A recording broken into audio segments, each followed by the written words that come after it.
Hi there. My name is Matt Belloni, Hollywood reporter, and I wanted to briefly introduce the panel this morning, and then we will get right into it.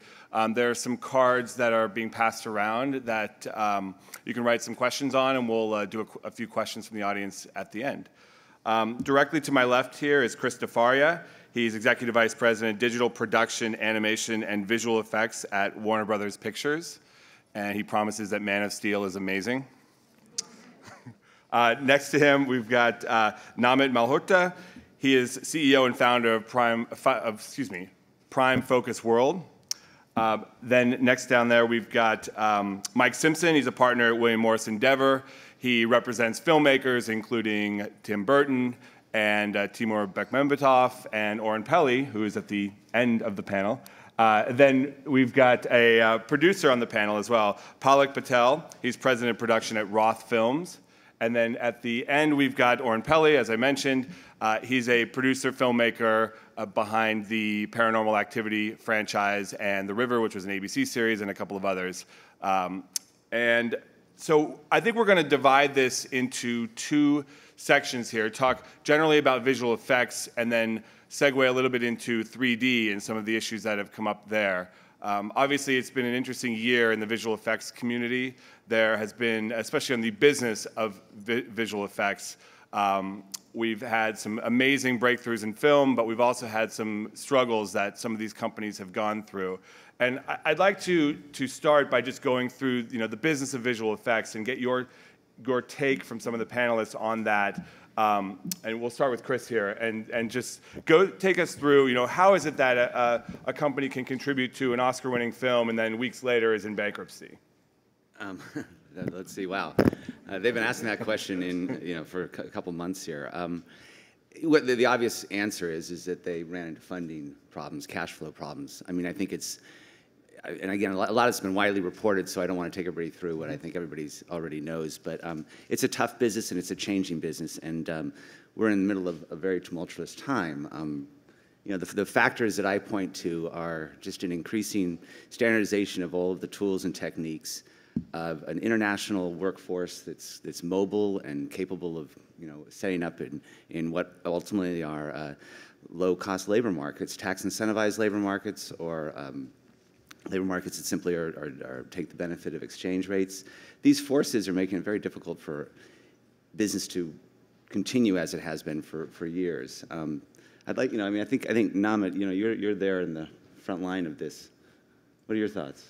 Yeah, so I think over the years, as the transformation of the technology has moved towards more digital, as Chris rightly said, it is absolutely the case that there is a certain level of standardization, and the creative ask, which continues to be constantly, going up at the same time,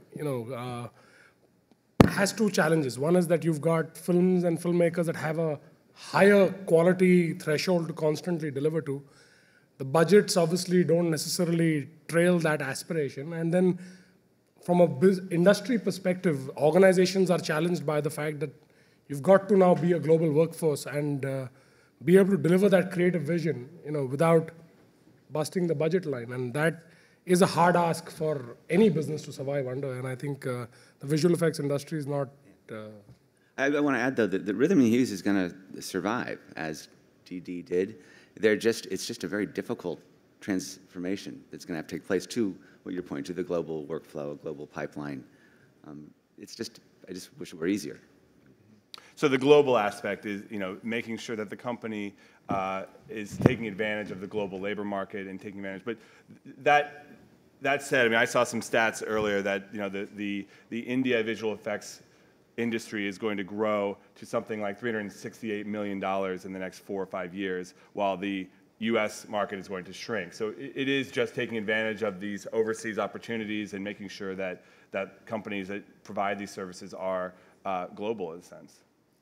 Yeah, I think more than India, I think we've seen bigger growth in the UK market, for example, or in Canada for that matter, because there's been more work that's been moving there. And that's because of the tax incentives that are absolutely hard to compete with. Even Even other markets have a difficult time. Even India, it can't be that cheap beyond a point. When you get a 40% rebate in Canada, that's a big incentive for getting the same quality of work. I was just going to add, trying to make it relevant for the audience here, which I take it is focused on producing. I mean, the obvious takeaway is that we spent the last few years talking about how to make movies in tax incentivized or markets, and now that conversation's expanded to necessarily include visual effects. And then I would keep your eye out for what I think is where the future we're going, which is going to be an even more decentralized production process, an even more entrepreneurial model for achieving visual effects in movies. So that's kind of where I think you have to be looking down the line. One question for Palek. I'm just curious, from the producer's perspective, how do you find producers becoming more involved in the visual effects process these days? I think as the budgets are growing tremendously and studios have to decide on, making a movie for $200 million, they want to know exactly what the movie looks like from the very beginning, before they even greenlight it. For us, I mean, we're working in the tentpole business, and a lot of the homework that we do is very, very early on. Before we even set up the project at the studio, we'll go to visual effects houses. And if we have a filmmaker, great, and we'll sit down with different 4, 5, 6 visual effects houses, and we'll say, look, we're about to set this project up at various studios. It's probably in the $100 to $200 million range. Can you do some concept art for us? Maybe some previs sequence. So we can take that to the studios, shop it with a spec script or something like that, try to set that project up. So the studio knows that A, this is going to be extremely expensive. B, they have a great insight into the filmmaker's vision, what this movie is going to look like, beginning, middle, and end. Some of the set pieces, we'll even do a previs sequence for 3 to 5 minutes.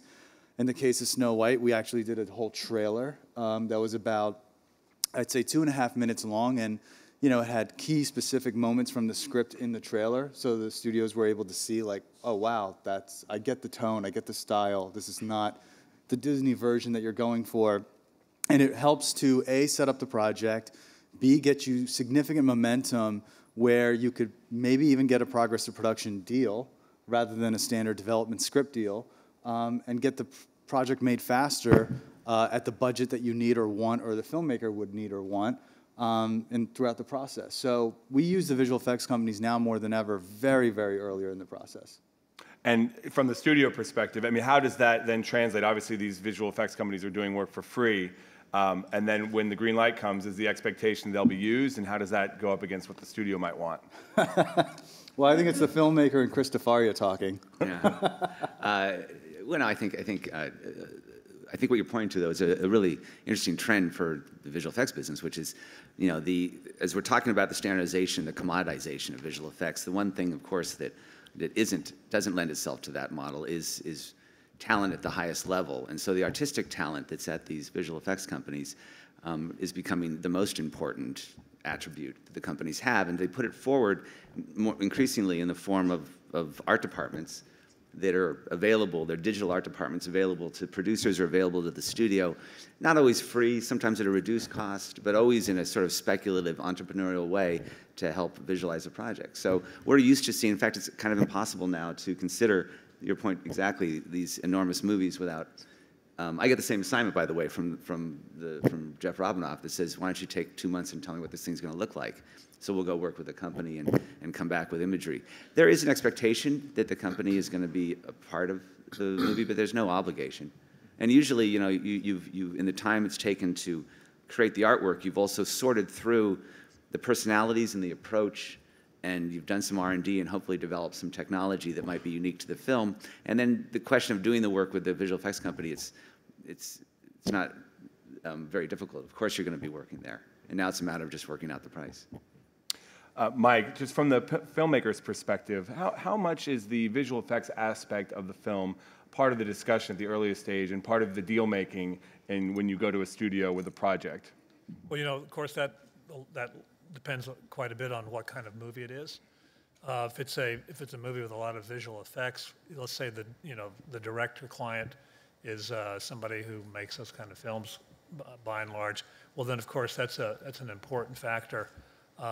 We've had cases where we're developing a project before we're going to bring it out to the studios, and let's say we have a writer client who's writing it on spec. We put them together with the director and a producer, and just as we'd been talking about earlier, a lot of times we'll develop a previs piece based on that. And in my experience, the thing that's most important about in terms of selling that picture and that piece of visual effects that you want is it's got to be something that's exciting, emotional, not long, a couple of minutes, doesn't try to be state-of-the-art in terms of the imagery. Because I think that, when a buyer's looking at that, if it's too state-of-the-art, it's kind of too close to the expectation of what the movie will be, and then it'll be something that falls short of what they really are expecting the final product to be. But whereas if it's something not quite so sophisticated, but it's emotional and it's carrying a kind of a charge and a factor that makes people get excited when they see it, that's the most effective one. And I've seen it both with a trailer type approach and also a scene from the movie. And from my point of view, the most effective ones are a particular scene from the movie. Trailers. Did that happen on Wanted? I think did Timur do that on Wanted? Did that on Wanted, exactly. Yeah. And the approach I think also that's most effective is not downplaying the level of sophistication of the actual technology of the previous piece, and also the way in which you show it. Like, instead of, let's go in the theater and put it up on the big screen, show it on your 15-inch laptop or your iPad as if you kind of just put it together when you're driving over before the pitch meeting, that kind of thing. And it has more impact that way than it does if you're going, oh, look how great this is. So I think that, and a lot of times with a visual effects company, they're going to want to strut their capability on image-wise, and so that we get into a little bit of a debate about how far to go on that. But I think that the other thing that another part coming from the agent point of view is in the independent film area, you're seeing a lot of times that visual effects is being used to actually save money on a film. We have a film right now that's set in San Francisco, but it's shooting in Vancouver, and it's not a visual effects film at all. It's a drama, and but we're finding that we're going to have to use more visual effects than we thought just to cheat San Francisco into Vancouver. So there's also sort of the do-it-yourself visual effects. Certain directors that are really fluent in that area and can kind of work all this stuff out on their laptop can use that to create a presentation that will help get their movie greenlit. So it kind of runs, from our point of view, it runs really across a number of areas, from high budget effects-driven movies all the way down to $15 million and under independent films. A question for Oren. I mean, in the micro-budget space where you've had a lot of success, I mean, what is the conversation about when it comes to visual effects? Is there a conversation, or are you trying to do more with less in that space? Well, in the movies that I've been involved in, visual effects have always been there. There's a lot of visual effects shots in every movie that I've been involved in, but unlike movies like Man of Steel or Dark Knight, where it's sort of like a CGI showcase, in my movies the visual effects are always hidden and are supposed to not be noticed, but they're definitely there. And visual effects can sometimes be, even in the micro-budget world, a very significant part of the budget. So it does become very important that we figure out an effective way of fitting it into a budget. And what we've had success with some of the movies is making creative deals with visual effects companies where some of for example, their fees are deferred. So they'll work for a discount, but if the movie does well, once money comes in, they get, and they end up making maybe even more than what their standard fee would be. So it's a little bit of a gamble, but it does allow us to have an initial budget that makes the movie possible. So we can be fairly ambitious in our scope for a small budget movie, but still get it done. And it also helps when you just know in advance that you're going to have a small budget movie to limit the design of the scope of the movie. So you're not going to try to do a tent pole for $3 million, but if you know that's your budget, then you're just going to have to think very creatively, like, do I really need this shot? Or maybe it's something that will be easier to do with a nifty trick as opposed to creating a complex 3D object. Do you guys find that to be the case, that that there are more creative deal making, there's more creative deal making going on in the visual effects space, where companies will benefit down the road for less money up front? I think so. I think it's always been the case where, as he said, in the independent market, there's always gap, and post-production visual effects, which typically comes at the end, in most cases, there is an expectation that there will be some sort of a deferment or an equity position or some sort of strategic financing that helps the filmmaker achieve their vision, and hopefully the visual effects company doesn't have to cut itself dry if they have the ability to take a little bit of risk and maybe get some reward for that. I'm actually not a big fan of that arrangement going into a film. I think that the financing of a film and the execution of any services on it are absolutely separate, and it really confuses the process. Where it is, but that doesn't mean we haven't done it, by the way. But the where I think it's valuable, or where I think the future of it is in the expanding appetite of a film towards, as you point out, towards the end. We go in with a $10 million visual effects deal, and then in post, it looks like it's 11 or 12. And at that point, there's a sort of a much more organic, in my opinion, contract to be had there. In the case of deferring and creating an equity or an enhanced position for the company. And I think a lot of visual effects companies right now are looking at that and as another option, to try and restore their financial viability. Just to speak about another thing that I've noticed is a lot of times, you have a budget on the film, including the visual effects budget, and because it's coming towards the end, although the work is starting up during production for sure,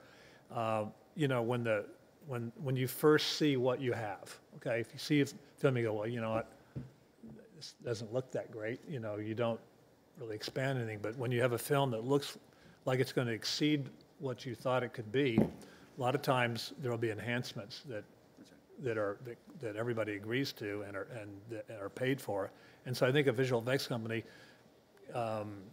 can find that there's the budget going in, and then there's the what finally happens, which can be increased quite a bit. When you have a movie that really works. Do you find that to be the case on more of the bigger tentpoles? Are you guys accurate on predicting what the visual effects budget is going to be on a movie like Snow White or Maleficent? I mean, we don't predict it, but the studio will come back and say, I always think the visual effects budget is always adjustable, depending on how much the studio wants to spend, what the appetite is, and so it's like turning the volume up and down. You know what I mean? And I always say if you end up going over on shooting schedule, then you'll get that phone call from Chris DeFaria or somebody that'll say, well, we got $5 million less now in the VFX, or we'll take it out of the VFX budget later. I can tell you, the visual effects on a movie always cost the first number we put out. And then they get beaten down, and by the end of the movie, you're always back to where we started. It's extraordinary. At least. Why are you laughing, Mike? No, I just said because it's it's at least there, and I've been through that process a bunch. Yeah, a few times. Okay, just a couple of 3D questions. I mean, the 3D issue is interesting because the growth numbers are very clear in the global market that 3D is popular and growing. In the US market, it seems to have sort of stagnated a bit, but clearly 3D adds benefit. And I wanted to just ask Chris to take us through the financials. What does a first-rate 3D conversion cost nowadays, and what does shooting in 3D add?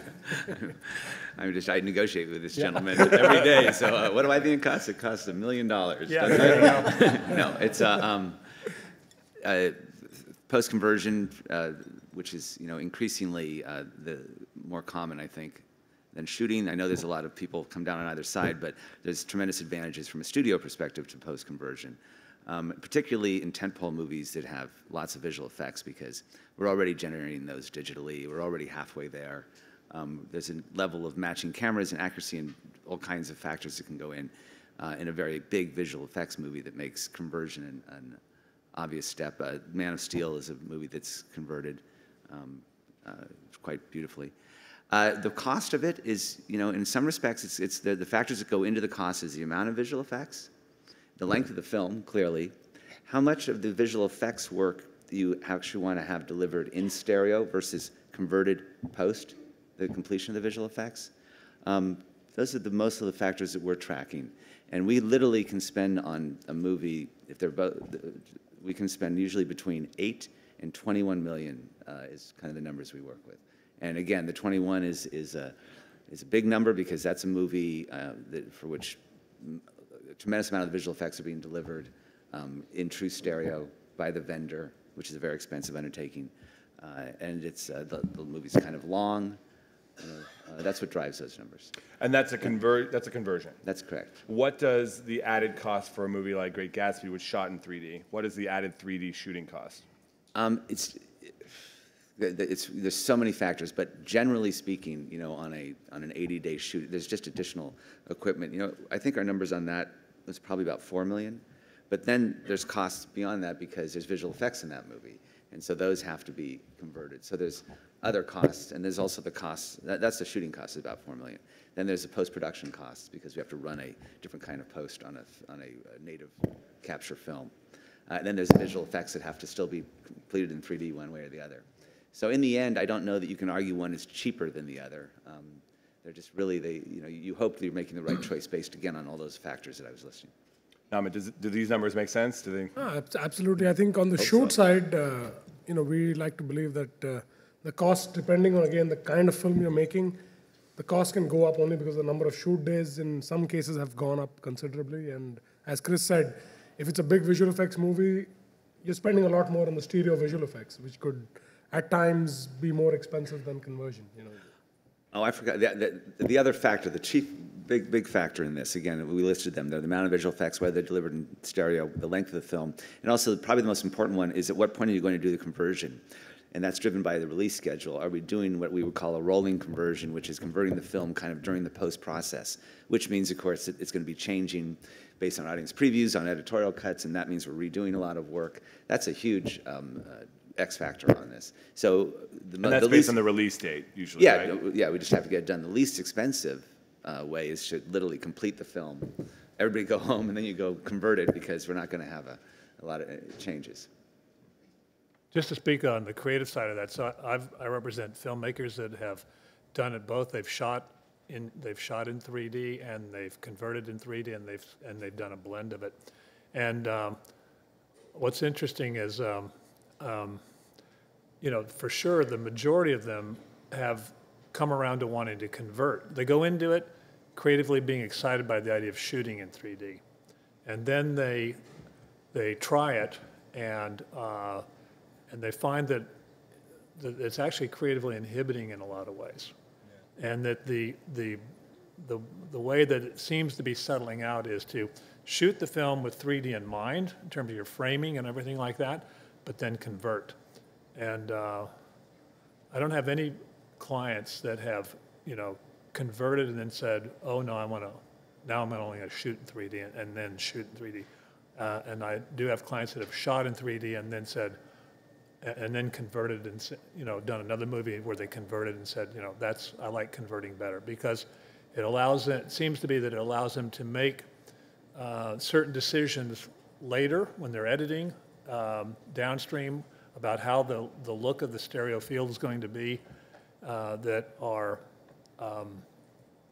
just allows them more of a creative finish to the film, and also during production that the dealing with the extra equipment side of it is eliminated, and they find that they can that gives them a better experience during production to not have to deal with the kind of the technical sides of shooting in 3D. And the conversion process has gotten significantly better in the last 2 years, and it keeps getting better. So a lot of filmmakers are more drawn towards that. I mean, yeah, I was looking at this. Clash of the Titans director Louis Leterrier recently said that the 3D conversion on that film was absolutely terrible, and I saw that, and I remember when that film came out, and there was a backlash against that film for the 3D, but you don't hear that anymore. You don't hear those complaints. And what has changed? All kinds of. Go ahead. I think literally from the time you've got available to the sophistication of the tools, the technology, the artistry behind it, the entire industry has emerged in the last 3 years. 3D for all practical purposes originated just when Avatar came out, and that's when the industry really started to look at this as an opportunity. And there's been a significant enhancement in the quality of the people, the tools, and the understanding amongst the entire group that, if you want to do it right, you got to do it in a certain time. You got to put the right pieces together, and that's why the quality comes back on screen. Yeah, I think on Clash, I don't think they even gathered on-set data, at the time to describe the 3D space. I think there's a lot of changes in process, and as you say, it's an industry that's just growing up a bit. I want to make one point, though, Mike, about the shooting and editing, and I think I agree with everything you said. And my experience with all filmmakers is that most have really embraced conversion. But in the case of Baz on Gatsby, one advantage I did see to shooting is that he was editing in 3D the whole time. So we had, because of how it was shot, because he obviously had this 3D images to work with. And I think that really affected the editor. It gave him some confidence to let shots sit a little bit longer, which is, for Baz, is very hard to convince him to do. But I mean, to sit on them so that the space, you could explore the space visually. It gave him great confidence to go in on some close shots of, and he would tell you the same, that of some of his actors, because he really thought in 3D, their expression and their expressiveness was so apparent. But he found that in the edit room. So there's some advantages there. And so down the line, there's some thinking that one could shoot a conventional single camera, yet carry with that a small sort of side, maybe for simplicity, I'll call a video camera on the side that's giving you a second image, so that you could have 3D, you could edit in 3D, you could approve stuff on the set in 3D, yet ultimately convert the film. So, something to think about. What's the future tech? I'm asking this to you guys. What's the future look like in terms of being able to generate a 3D image out of a 2D image on the fly, so that you could, in effect, quickly preview what a scene is going to look like in 3D in the editing room?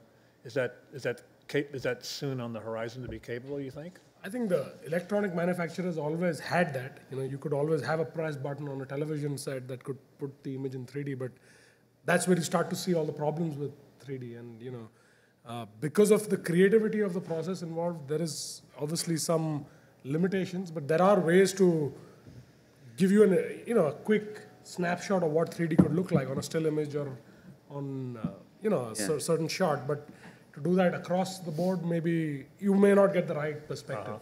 I mean, the down the line is, I believe it's light field cameras, I think, is the real science fiction tech down the line, which is is everybody familiar with those? Do they? No? Look it up. There's a cool thing. They're coming down. You can. It's a camera, and I'm not going to get too deep. It's a camera that essentially, through a series of micro lenses, captures everything in focus or out of focus, and out of that, it's a interesting parlor trick when you see an image captured that way, because you can affect focus. It also shows great potential as a single camera, possibly 3D rig down the line. But there's a couple of companies that are working on these. I think we're a few years out, but that may be where, if you look down the line, it's the future.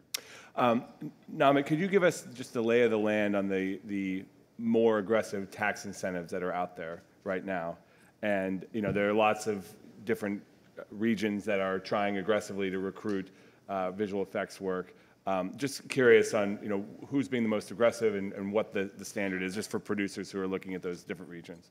What we found, obviously, because of our network between the UK, Canada, India, and now hopefully in China very soon, what we find is that tax incentives, obviously all the way from Australia to Montreal, where people say that the Montreal rebate is better than the Vancouver rebate. There's a lot of infighting in Canada itself between 3 provinces as to who's got the best rebate.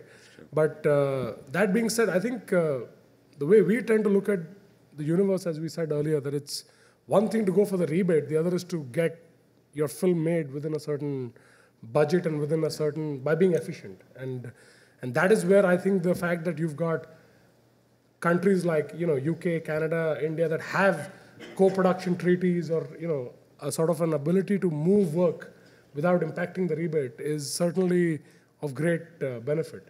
There are states in the US that I think are also sort of warming up to the reality of, encouraging visual effects companies to come and set up shop and providing great incentives. But at this point, the international locations certainly have the lead on the rebate. And towards that, you have to be mindful of currency exchange rates, too, because those are going to affect it dramatically.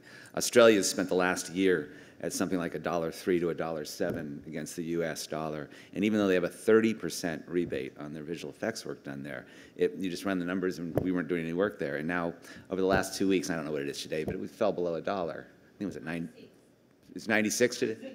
Well, now, and the math, well, it's fantastic, but the math has changed dramatically. I mean, literally, that change in currency has moved our thinking right back over to Australia. Keep in mind also that the UK and other places require you have to meet a certain content standard in the UK. You don't in Australia, New Zealand, Canada, New York now, where else? New Mexico, New Orleans. I mean, Louisiana, those are all very incentivized locations. I've heard of Fiji as well. Fiji. And then Abu Dhabi, there was a session Abu here Dhabi yesterday is that Abu Dhabi is just starting up a new rebate. Fiji, did you say? Fiji has a rebate? How do we sign up for that? I know a few Bollywood films that have gone and shot there. From the producer's perspective down there, what do these incentives do for your bottom line in the sense that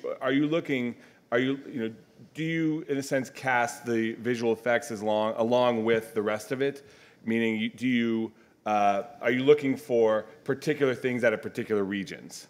I guess that's for everybody as well. I mean, we've shot, let's see, with the exception of Oz, some of Alice was shot in California, but Oz was shot in Michigan. We got a great tax rebate there. And then Snow White, Maleficent, both London, got huge rebates on that.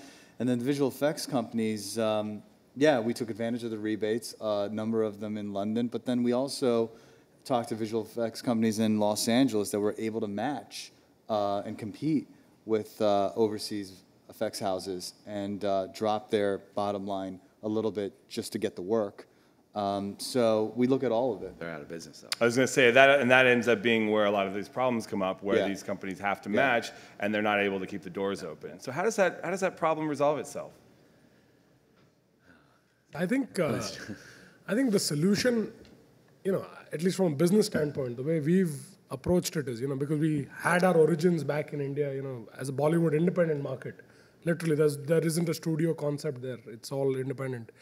What we found is that as a company that's working within that space, we have to try and map our business proposition in line with what it ultimately takes filmmakers and producers to make their movies, which means if they're relying on soft dollars and they're relying on making those compromises or transitions to go to different parts of the world to go and make their movies, we have to sort of facilitate that. We have to be, because we recognize we're such an integral part of the entire filmmaking process that if we weren't truly set up to be a partner, then that would compromise the end vision of the filmmaker or the studio.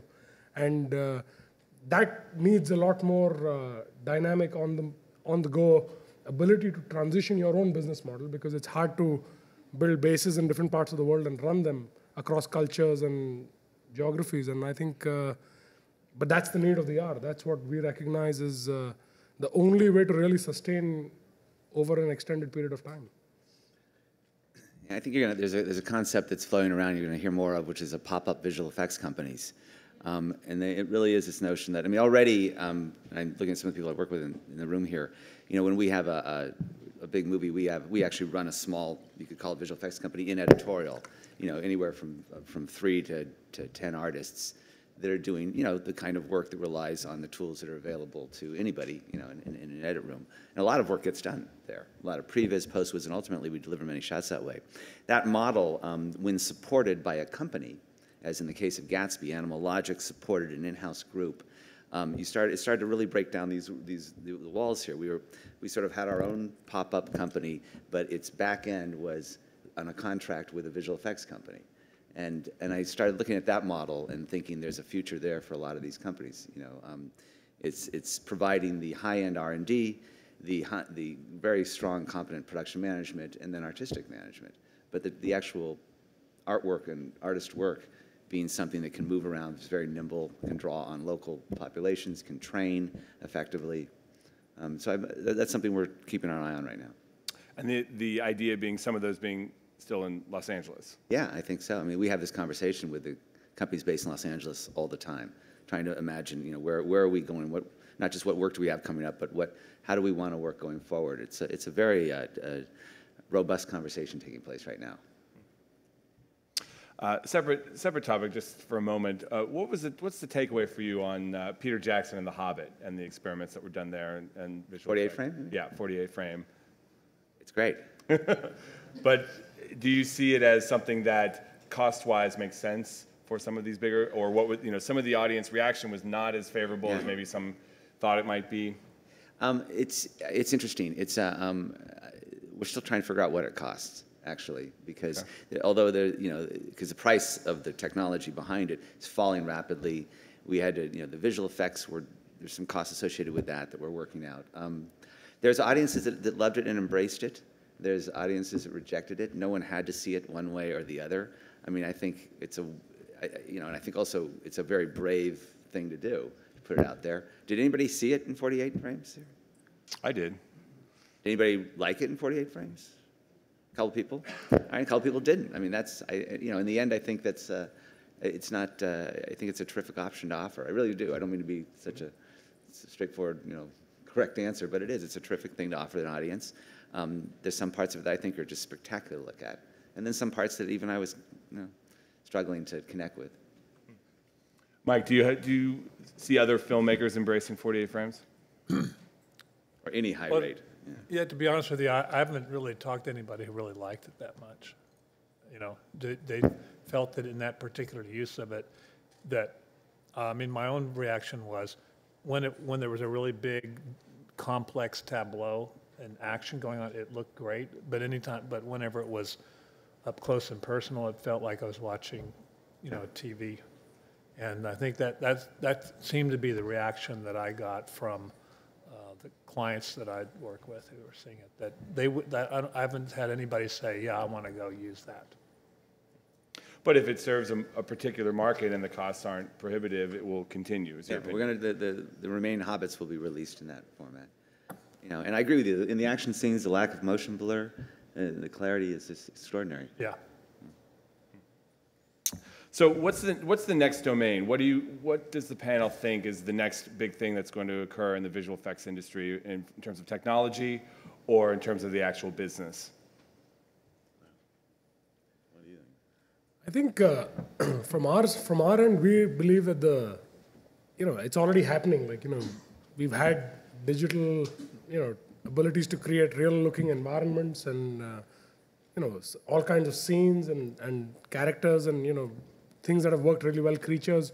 I think clearly the fact that we'll have real-looking actors digitally created that will be able to have that absolute hyper-realism that is expected, I think will be a significant advancement on the creative and technological side. On the business side, I think there is a continued realization that the globalized approach from being, literally the guerrilla style that Chris defined of a small group working with a bigger group, there's going to be combinations and partnerships where the absolute creative, think tank has to lock into the big production infrastructure to be able to deliver, the best efficiency that you can find. And, that, because the nature of the beast in visual effects, as we look at it, as it's a delicate balance between the creative, technology, and the financial aspect.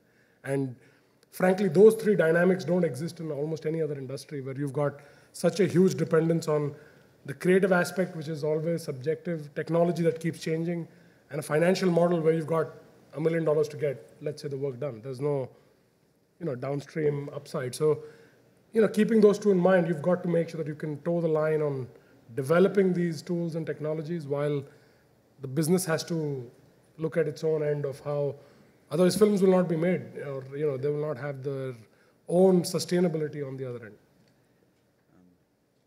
I think for producers, I wouldn't dismiss 3D so easily and quickly, because I think overseas it's hugely popular, probably more so than in the States, but you need a reason to get families to get out of the house and go see movies, and I think a spectacle is the easiest way of doing that, whether it's Man of Steel or whatever it is. They may not want to go see a drama or a comedy in the theater, but it's one surefire way of getting audiences out there.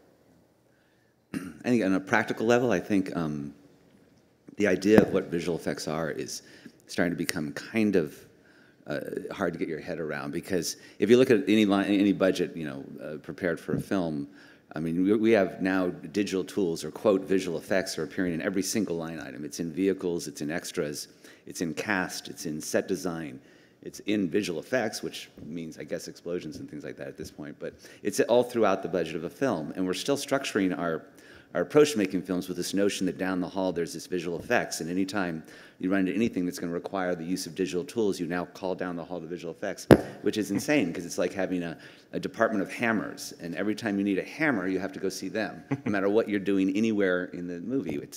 So I see a change occurring in the next couple of years where we sort of break this notion of visual effects down into much smaller pieces.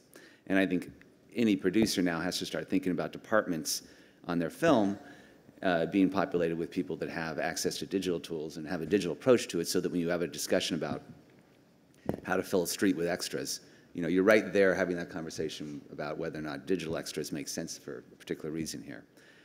So that change I see coming. And Mike, what do you see as a big change with respect to filmmakers? Well, one thing I think not in the near horizon, but maybe a tad further out, that could be real interesting, is the idea, and this would be really more from the actor point of view, that somebody can create multiple multiple personalities of themselves. In a way, Andy Serkis maybe is the first one that could be an example of that. But the idea, like in the music world, where you've got Trent Reznor is in 9 Inch Nails, and he's got How to Destroy Angels. You have different music projects that they have a different personality and point of view on in each one.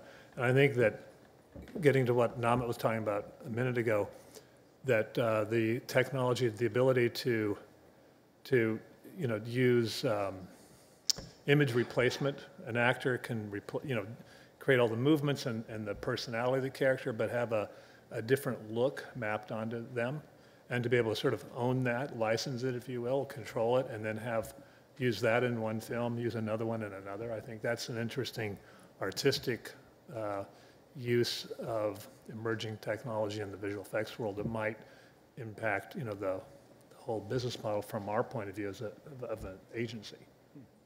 And Oren, as a filmmaker, what's most exciting to you about visual effects and where things are going? Well, one thing that I like is we're seeing it more and more, is that it seems like there's a lot of young creative people who now have the tools and the ability to create their own. Sometimes it's just a YouTube video or something that catches on virally, and something that they do with a budget of a few $100s, and it opens a lot of doors for them. Sometimes it turns into a deal to make a feature film. So it seems like as digital cinema and visual effects are becoming more accessible, more and more people are able to do things that only 10 years ago would be impossible to do without a huge budget. And also, to some degree now, it becomes possible for much lower budget movies to compete with the tentpoles. If you look at movies like Chronicle, for example, which was very visual effects heavy, but I believe the budget was only $10 or $12 million.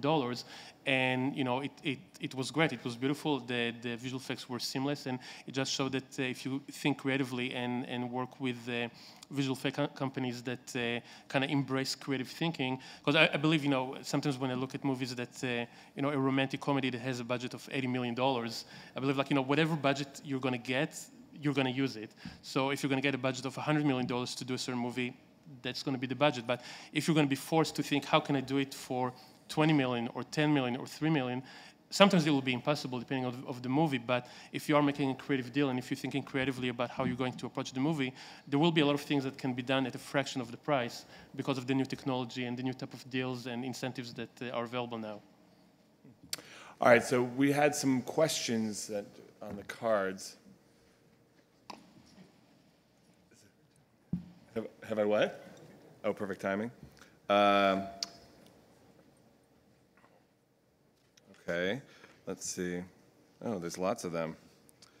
All right, here's a more of a logistics question, and Namit might be a good person to answer this one. What's the key to effective coordination with geographically dispersed artists, i.e. creative, quality, vision, when you're outsourcing visual effects? So I think laying down a couple of key parameters from a production management standpoint, making sure that the technologies are lined up very, very specifically, that you can actually have the ability to interact, look at images that are played in different locations, have consistency. You have a whole, so that the creativity is, the communication of the creative ask is consistent.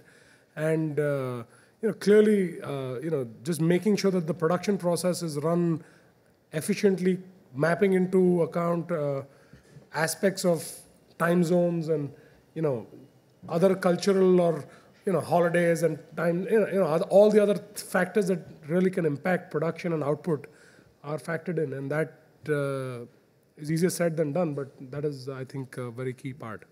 Namit, I wanted to ask you: is it possible to use geography to your advantage? In other words, to have let's say one visual effects team that's working on shots, and half of it's here and half of it's 12 hours away, so that you, in effect, have a 24-hour work cycle going on. Is that practical, or is that... Absolutely. In fact, I'll give you all a live example. We just did the complete 3D conversion on World War Z, which is primarily based out of the UK, where production is supervised and led out of the UK. A big chunk of the work happens in India, and the shots are reviewed in LA every day. And it's done over a live connection with us and our facilities. So all our facilities are literally, timed in at the same time. There's a supervisor looking at a set of shots on the screen, making creative adjustments and creative calls that are being addressed literally the next day. And it's a perfect example of how a 24-hour cycle has worked and worked very well. All right, here's another one. And I sort of asked this in a little bit of a different way, but it's a direct question. Why is the US market not embracing 3D as much as some of the foreign markets? I'll take that. I think from my experience, because I come from sort of the outside world, now I'm part of the US, I live here.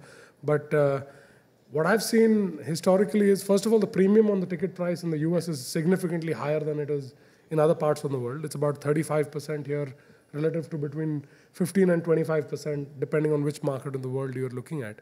The other is, as Palek said, in the international markets, where the reason to go and watch a Man of Steel is going to be, a spectacle or an experience, which is considered much more exciting, and therefore watching it in 3D or in IMAX certainly gives people that sense of getting the best experience they can.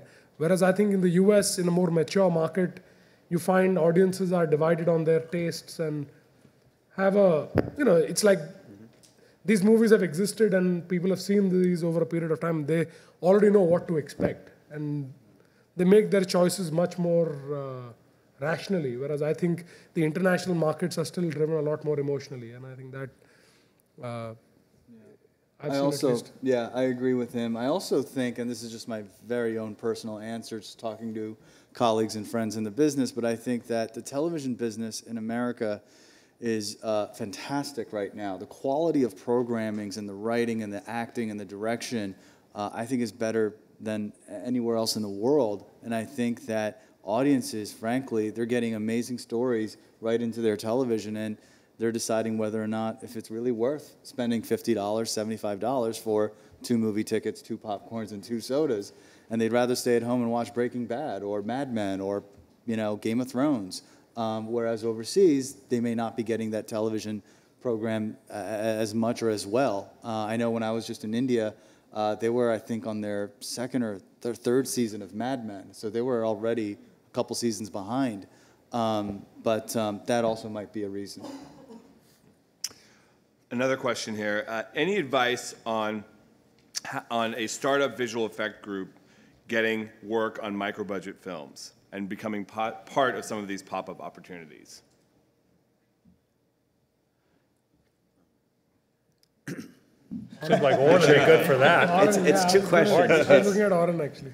Well, I mean, the main thing I would say is that even for micro budget, I would still want to have some assurance that the quality of the visual effects will be good enough for theatrical release. So if it's a new startup company, I would want to know what their background is, where they come from, to make sure that they're going to do phenomenal quality work. Having said that, if they do have some sort of an incentive, they're willing to, either work with some sort of a deal. They have some sort of a tax break that makes them more competitive than working with a large visual effects company. Then they'll definitely be worth considering. I also think that the just speccing something out, showing, it's really important when you're trying to break into something that you have to show that you can deliver. Again, along the lines of what Oren's saying. So I think that meeting with a director, challenging them, give me your toughest scene, whatever, and showing what they can do is key to somebody who's going to start out like that. Any others on that? Because here's a good one. How long do you think it's going to take before effects work is begun before shooting takes place, and live green screen sets and characters will be rendered live during shooting? Well, the movie Gravity, which we just completed, we did all the most of the visual effects on the movie before we shot it. So that's a real life example. I mean, I don't want to take you too far. It's a complicated situation, but we took what were previous tools and essentially animated the entire movie, and then backwards engineered the actors' performances, their faces, actually into the work that was done. So that's Sandra Bullock in a spacesuit. Yeah. It's an extraordinary undertaking to get it done. But yeah, that was the visual effects work was well underway, and if not even close to completion before we were shooting. Do you have thoughts on that? Well, I just to echo, I have a client right now who's got a film about to start shooting, and when he's going to be in post on this film, he's going to be doing the ground, a lot of the visual effects work to set up, get that in motion. That'll be in process before they even start pre-production on the film. That's what we did on going to be ours. for. Yeah. So. All right. Where do you see future 3D for lower budget independent producers, especially as 3D expands into the home experience?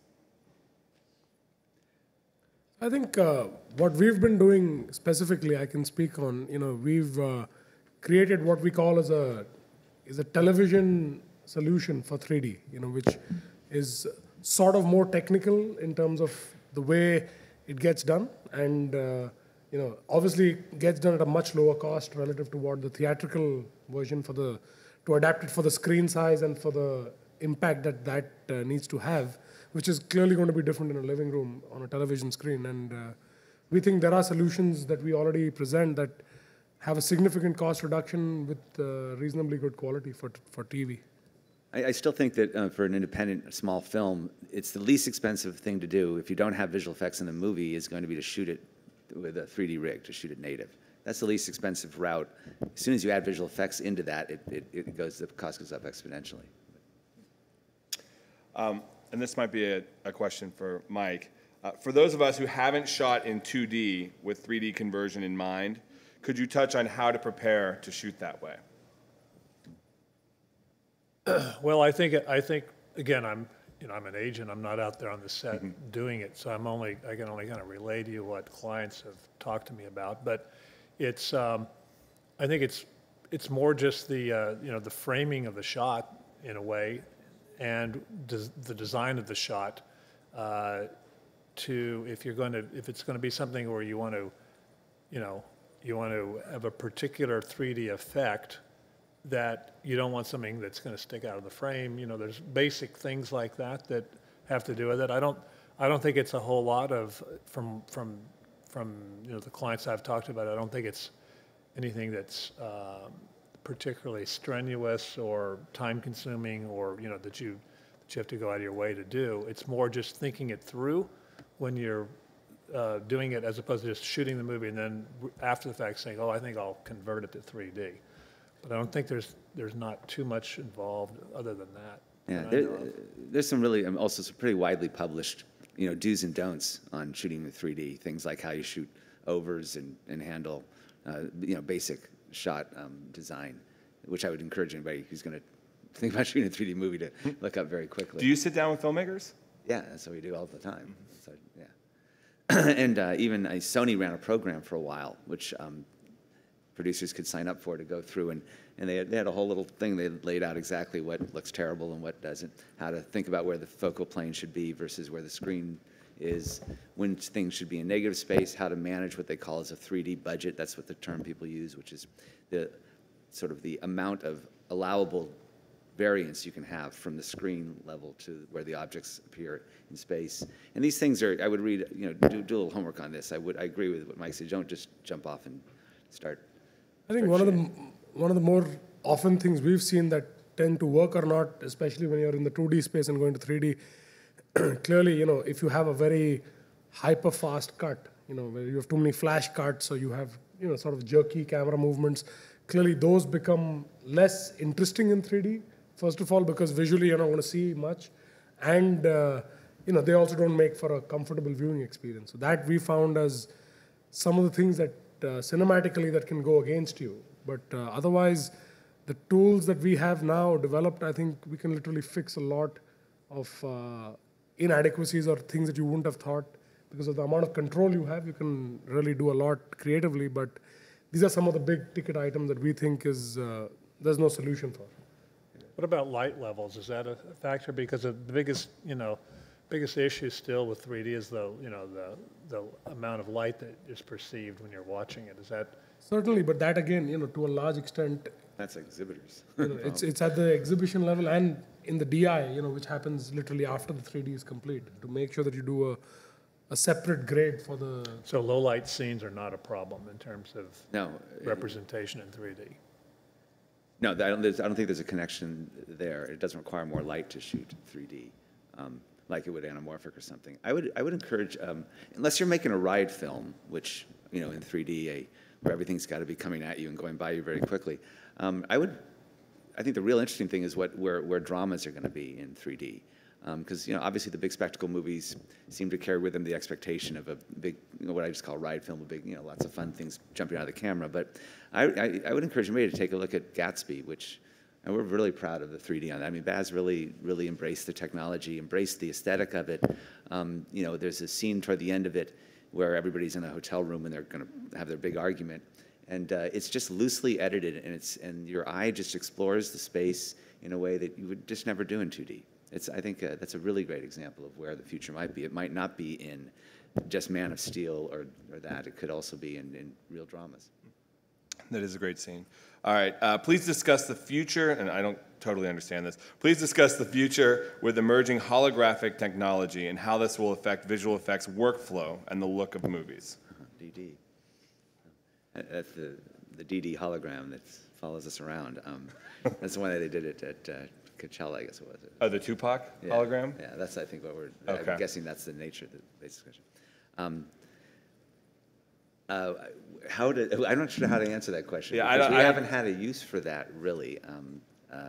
holographic projection systems, either on the set or in post. So I wouldn't. Okay. Yeah. All right, final question here. And we've sort of touched on this earlier, but how should American companies compete in visual effects? Well, I gave my answer, which is I think they have to reinvent several aspects of the business. And again, focus on the core services that are really unique to the United States. The location, making sure that one can easily imagine a company that is multinational, has a global pipeline, is nimble, capable of taking advantage of currency fluctuations and tax incentives all over the planet, yet is based in California with a front end here that is focused on production management, creative management, a wonderful transparent tool set for viewing work, and really an R&D, innovative R&D here. Those are the things. I mean, I hate to make the comparison, but it's like, what is Nike up in Oregon? They're not making shoes there, right? But they're making Nike. That's Nike, man. That's where all the design, all of the thinking takes place, and I can imagine that as a model. I think to add as a corollary to what Chris said, I always give the example of Apple, which is designed in California, assembled in China. There's every piece of Apple technology, which is the greatest corporation in the world today, is designed here in the state, and it's product that everybody everywhere in the world want to use. And I think, we completely, as a company ourselves, as a multinational company, when we moved to the US, we acquired US companies as part of their R&D and their creative capabilities to be able to continue our development into being able to service this side of the world and making sure that we could have that back engine created on the other side. And frankly, that's been the success of any major American corporation, whether it's Nike or Apple or GE. It's a global business. Everybody does business all over the world. American movies are now sold, have a bigger audience outside the U.S. Yeah, similar. significantly. So it's about just doing what America does best, which is globalization. It's create it here, and then the rest of the world will buy it. That's. Okay. Thanks very much to our panel. Thanks to everyone for great questions.